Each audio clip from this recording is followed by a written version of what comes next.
Scan to unlock Sovi and ace your tests. Calculus particles are moving fast, but we can solve this quickly by finding speed, distance, and position using these simple integration steps right now.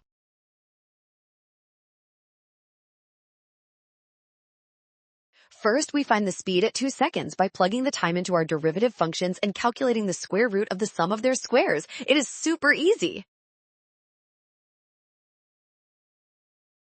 Next, we calculate the total distance traveled from 0 to 2 seconds by integrating the speed function over that interval. This definite integral gives us the exact path length we need.